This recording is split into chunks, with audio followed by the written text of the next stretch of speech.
What a time to be alive. Frank Lampard does the double over Tottenham, managed by Jose Mourinho of all people. Let's get into it. And blue is the colour.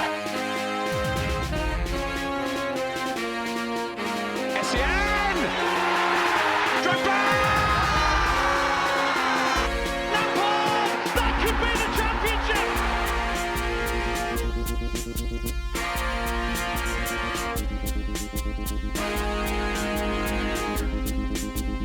Greetings! Welcome back to Couch Critic with me, Dennis P. And you don't know this is another Chelsea match review, but more specifically a tactical synopsis of Chelsea's performance against Tottenham Hotspur. But before we get into all that, could you please do me a big favor and hit that like button, that subscribe button, that bell notification button to keep up with the latest and newest. Okay, so Chelsea played host to Tottenham on Saturday and emerged 2-1 winners. Goal scorers Olivier Giroud and Marcus Alonso, and then an own goal by Rudiger. In this match review, I'm going to be covering Chelsea's awareness onto the pitch. Then I'm going to go into Tottenham's shape in the game and how that helped Chelsea dominate all over the pitch. I'm also going to go into the striker conundrum that seems to be developing at the club. And then finally, I'm going to go into the partnership that we've seen developing between Kovacic and Jorginho. But of course, there is only one place to start, and that is Chelsea's ever-changing shape. Once again, Frank Lampard threw another curveball at Jose Mourinho, playing with three at the back. And we saw Christensen in the libero role, flanked by Azpilicueta and Rudiger. And then in the wingback role, we saw the return of Alonso and, of course, Reece James on the right. And once again, it proved to be very effective, not only because we were very solid in the back, but also because Mason Mount and Ross Barkley were able to get into the half spaces between the defense and the midfield and wreak havoc there. I mean, I'm sure I've said in previous videos that when Chelsea played the 4-1-4-1 with Mason Mount and Ross Barkley, their ability to put pressure on the back line has proven to be very, very effective for Chelsea. Tottenham had no answer for it. I mean, if they were trying to engage in the half spaces, it would leave gaps of space in behind for Giroud to get into, for Mason Mount to run into. And when they elected to stay home and not engage in the half spaces, it gave so much more time on the ball for the guys like Mason Mount, Ross Barkley, and Giroud to just pick passes and really dictate play in the half spaces. And again, Tottenham had no answer for it. It was either they were caught between sixes and sevens. When they tried to engage, Chelsea had runs in behind. And when they were trying to stay home and be a little bit more compact, Chelsea also were able to just pick them apart in the half spaces and, stitch together some nice attacking moves, getting right into the teeth of the defense and, create some really dangerous chances inside the 18. I mean, there were instances throughout that game where Chelsea had Tottenham pinned so far back that it invited the likes of Rudiger and Azpilicueta to join the offensive phases of the game as well. And it gave Tottenham all sorts of problems because it allowed them to either overload on one side of the pitch, whether it be the left or the right flanks with Reece James and Alonso, or it would force the defense to make decisions about where they wanted to engage, whether it be on the ball where we had Rudiger and Azpilicueta pressed up, or if they wanted to stay home and negate the half spaces where Mason Mount and Ross Barkley were basically situated. And again, they were caught in between sixes and sevens all match and never came to grips with how Chelsea were trying to attack them. But all of this was made possible mainly due to the fact that Chelsea were playing the game at an extremely high tempo, one that Tottenham were not capable of coping with, having played in the midweek game against Leipzig in the Champions League. And this is a perfect example as to why fresh legs and fresh minds will almost always win out against tired legs and jaded heads. I mean, who in their right mind would have thought that Olivier Giroud would have been able to get the half step on somebody like Toba Alderweireld and also, outpace him to the ball and get a great goal scoring opportunity 15 minutes into the game. I mean, obviously the awareness and the ability to see these moves 2-3 steps ahead is like a trademark of Jorginho's game, but the weight of the pass on that ball into Giroud was just exquisite. I mean, he hits it first time. He sees the move first of all, and then he knows that he has to hit it first time, and it's just perfectly weighted into the path of Giroud, and he has a great goal-scoring opportunity. Of course, he didn't take it the first time, but, upon the second chance, he gets it, and we convert the first goal. But, the thing that wasn't talked about through that whole thing was the weight of the pass and just the ingenuity to see that move before you even receive the ball. Jorginho has a lot of flaws in his game, but the things that he does really well are without doubt world class, and he's to be commended on that more often than not. It's not the first time we saw that sort of play. It's the same thing we saw against, I believe it was Watford, where again he receives the ball first time hit and he plays it right over the top of the Watford defense. and Tammy Abraham's there to run in on it, and he just lobs the keeper. I mean, these are staples of his games that I'm just hoping to see more and more of. And once he gets on that real wavelength with whoever the striker is, or even like a winger making a run in off the pitch, we're just going to continually see these types of moves. And it's very hard to defense because it's almost like you're reacting, but your reaction time is just a step too slow. And that's exactly what we see with Toby Alderweireld. He was just a little bit slow in reacting to the first time hit. And we saw a similar sort of awareness in the second goal as well, where Giroud knocks it down into Mason Mount. Mason Mount passes it on to Barkley, and before Barkley receives the ball, he's already looking to see where the next pass is, and notices that Alonso's like basically darting down the left flank and getting into goal scoring position as well.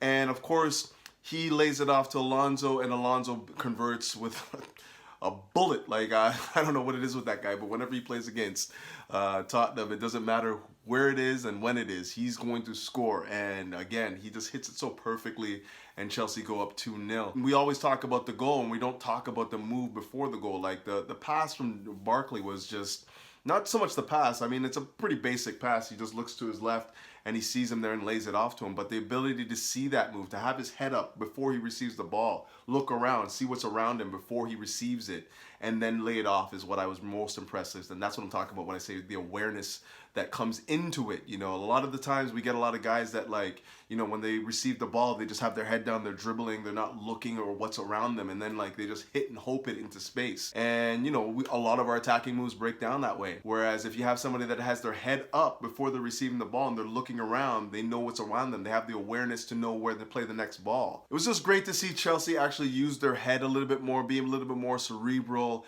you know, use the pitch, survey the pitch, rely on their awareness of what's around them to create attacking moves rather than just using their technique all the time and, like, you know, basically have their head down and hitting and hoping it finds somebody's feet. I'd rather see Chelsea use their brain, use their head, use their footballing brain to dictate where they want the next pass to be.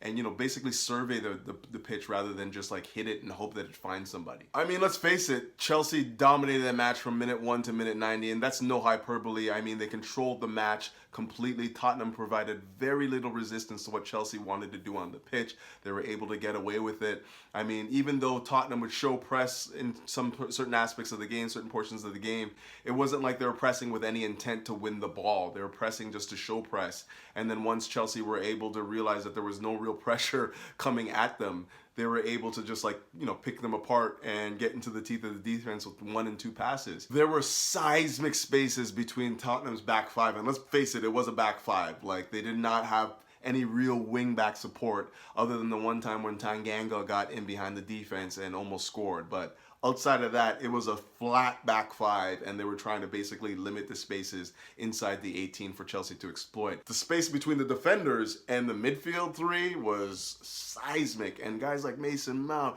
Kovacic had a fantastic game again, getting into the half spaces and like basically turning and running at the defense and basically dictating passing plays and dictating moves from there with no resistance. And a lot of that came down to the fact that, of course, we know Tottenham were basically not playing their A1 lineup because they played in the midweek, and they're basically ran all over the place by Leipzig as well. But also because Chelsea were very good at attacking the areas where Spurs were weak. Ultimately, I think that most of this game comes down to the fact that the Spurs were not able to cope with the pace and pressure that Chelsea were playing at. And as a result of that, they were, you know, basically just being played around the pitch the entire match. Credit to Lampard for identifying the areas on the pitch where the Spurs are going to be weak and attacking it with the likes of Reece James, Alonso, you know, Mason Mount, and Ross Barkley.